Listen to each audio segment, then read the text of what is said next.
Just a second. I think we'll probably only have time for probably yours and 2 more questions, just to let those people who are straining their legs to stand up in line there. Okay. Before I ask the question, Your name? Yeah. Before I ask the general question, I need clarification. When you're saying accessible voters, yes, is that people who've indicated they will vote, or is that baking down the total population? These are people that would. These are voters.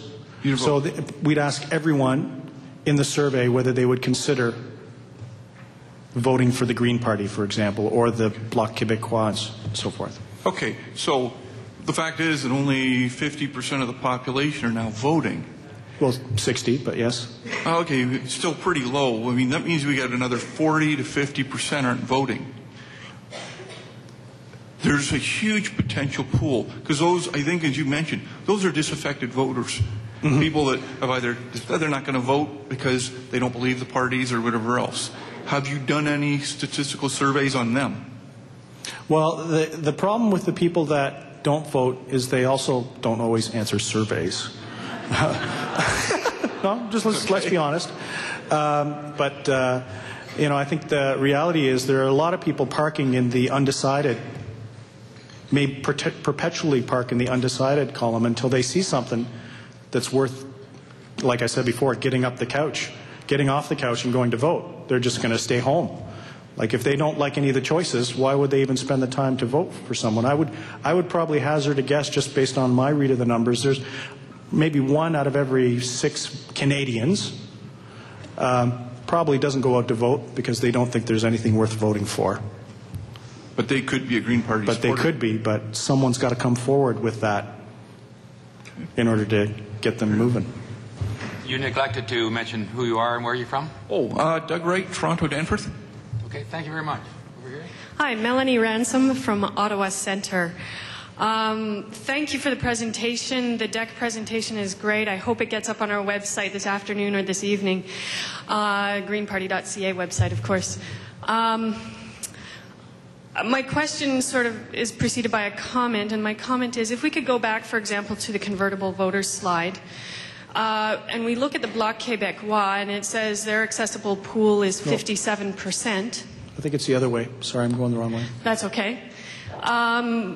I look at that and I say, there aren't 57% of Canadians that live in Quebec. No, I said, if you see on the slide, it says QC only. QC only, okay. Because I see that quite often in polls where maybe there's a little asterisk, and it's not obvious that it's sort of just in one province. And this is a real important issue because there's somebody who only a third of the country can vote for who gets on the leaders' debate. Mm-hmm. Whereas, a Green Party leader can be voted, he or she is a choice for everyone in the country. So I don't know, I'm wondering if you could do more in terms of different colors for that province or different shading, because you see it all the time, these big massive numbers. Well, it just doesn't really compare. It's apples and oranges, and I'm always disappointed to see that. Yeah, Melanie, you make a valid point, but what we've done is identify that it's for a province, because it would be absolutely misleading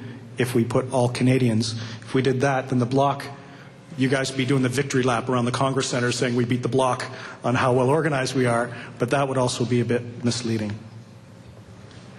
In what way? Because it's not true.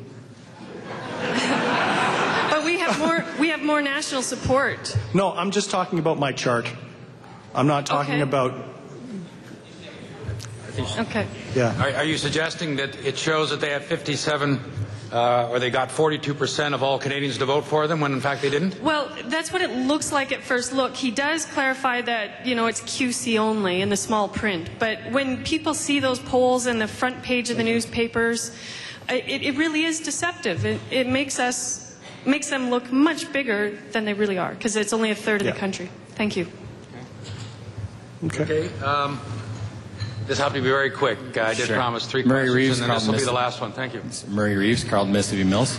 Comment on what you see happening in terms of change the landscape when the Liberals return from the wilderness. when they return from the Liberals wilderness? return from the wilderness. Right now, a lot of this is in the context of the Liberals essentially, falling down. And I'm just wondering how that changed the statistics. Well, just from a research perspective, the Liberals have an almost uncanny ability to come back to life. It's kind of like a vampire. That you think that it's dead, and they come back. No, but I'm just saying, the resiliency of the Liberal brand is very strong. Look in this last election. They were attacked. They had a criminal investigation, a poor campaign, and they won the popular vote in Ontario. Right? They held on to 100 seats when the top cop in the nation said that we need a criminal investigation. So I would not underestimate the Liberals whatsoever. But, the thing is how they come out of this leadership is probably going to be a key signal. Very important to them is to come out of the leadership united. Because if they come out divided, then that'll just mean opportunities for all the other parties to kind of tap into, what has been the Liberal base. But I would not underestimate them at all. They did very well in this election. And, when you think about it, criminal investigation, they've been in power for more than a decade, and a poor campaign, and they still won 100 seats. It just speaks to the resiliency of that political brand. Thank you very much. That'll be all the questions for now, and I hope that those of you who are watching, there's plenty of other speakers, that you get your sprinting shoes on to get up to the mic first. That's about the best system that we have at this time. Your comment about good organizations reminds me of one of the rules that I think is very important, is that the voters will tend to vote for you if you've earned their vote. And I think you've earned a very nice thank you. And could Camille Labchuk please come up, say thank you.